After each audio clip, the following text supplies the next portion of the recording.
Now, I want to establish up front that the translators who took the Hebrew into the Greek said that this word means rules or ordinances. That's what we have back here. It's a judgment, it's a justice, an ordinance. That is exactly one of the definitions that Thayer really specifies on.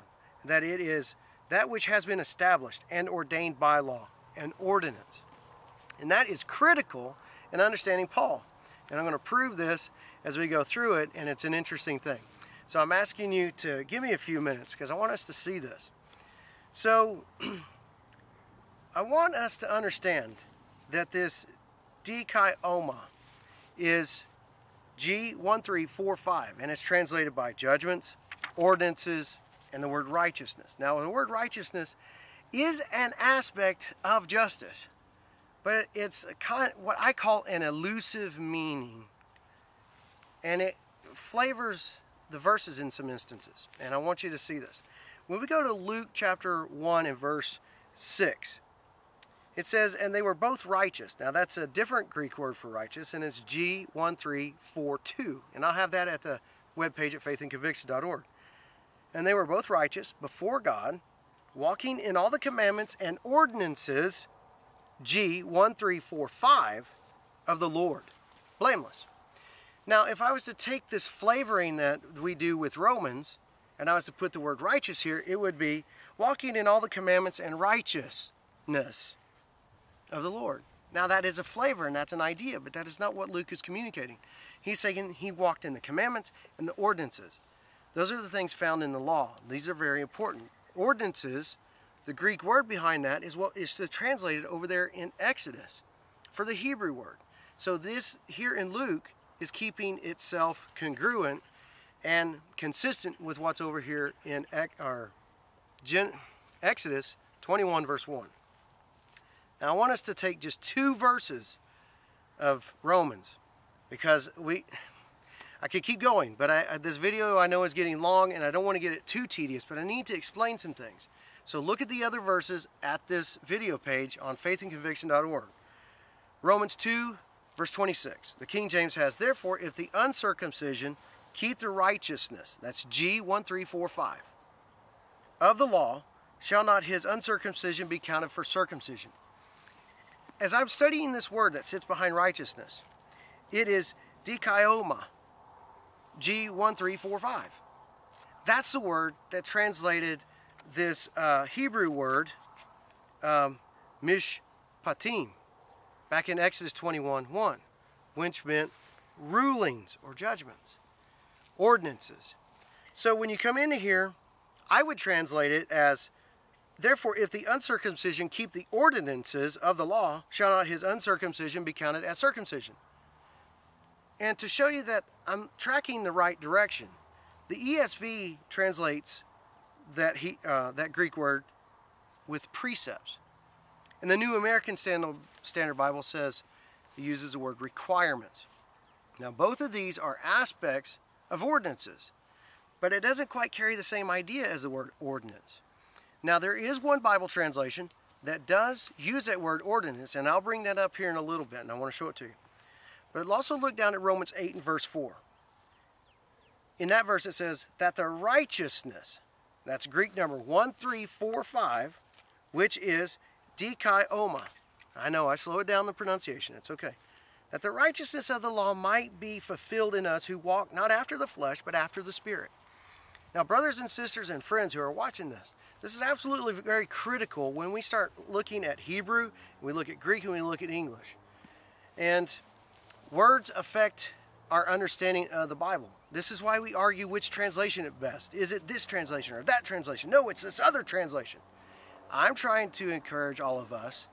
We have tools today that we didn't have 100 years ago to verify our translators. Use the tools. Be willing to do your own Berean work and get into the text that supports the translation. Stop arguing from translations and argue from the Greek and argue from the Hebrew. You can do this. If God has helped me understand these things, He can help you. This is not difficult work, but it is more work. And that's where it becomes more tedious for you. But I encourage you to go do this. You can do this. You can. that the righteousness, dikai oma, the ordinances, the precepts. Now, if you go back to this, the English Standard Version translates it as righteous requirement. The New American Standard says requirement. But I don't want to put a word requirement on there, because ordinances and rulings, judgments, is what the Greek translators for the Hebrew did. So if you were to do what Paul is obviously a guy who can speak Hebrew and Greek, and we know that from the book of Acts. He can speak both of those languages. He is very similar to those Jews of that time period who could take the Hebrew into Greek. It's not an accident that Paul is using this word. So when he's saying that the righteousness, he's saying that the ordinances of the law might be fulfilled in us. Us. That's the followers of Messiah, Jesus, the Christ, who walk not after the flesh, but after the Spirit. Many times Paul is interpreted in many ways as doing away with the law. And I know this gets into a major theological argument, and it's not part of their discussion today. But I am insisting and letting you know that the words that we see in English affect our understanding of what the Bible is trying to communicate. And I'm encouraging you to go study these things for yourself. Now, I want to talk about something. I want to talk about this translation right here. I know it looks like it's got a blank front cover, but it is the Apostolic Bible Polyglot. This Bible is one of my tools for research and study. This is the Greek Old Testament, right here. Greek Old Testament. Deuteronomy. It's not in Hebrew, it's in Greek. And you come over here to the New Testament. Revelation. And then you turn over a few pages, and he has a concordance with all of these Strong's numbered words. And he will help you see what I'm talking about. But this translation right here, the Apostolic Bible Polyglot, is the major tool that I use. And in Exodus 21:1, in Luke 1:6, in Romans 2:26, and in Romans 8:4, the 4 verses that we primarily looked at today, guess what word he used to translate it? The same word that I was saying that we should use. Ordinances. Now, does that support me or negate me? That's yours to find out. But I'm trying to let you know that words mean things. Translations carry meaning across. But we, as people who are supposed to be followers of Messiah, expect us to do work. And he expects us to understand the truth. So, what is all of this about? There's truth in Moses. There's truth in Messiah. And there's truth from the apostles. And there's truth in translation. And we are to test all of these things to make sure that they are from God. That's what we are to do. So we're looking at the translation of Moses from Hebrew to Greek, and then we see those words in the New Testament. And that is powerful because it gives us meaning for the Greek and for the English. That's why we are doing this series. Testifying to Moses and testifying to Messiah. Looking at the instructions of Moses and looking at the instructions of Messiah.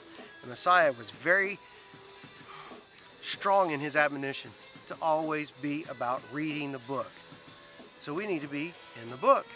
And in the book is found in many languages. Hebrew, Greek, English. And I do know that Jesus and Paul did not speak English. So be encouraged. Look to your work. Do your own work. Find these things. These are powerful, powerful things. May you be encouraged. May you find the strength in these things. And until next time, continue to seek God. Know Messiah. Find hope.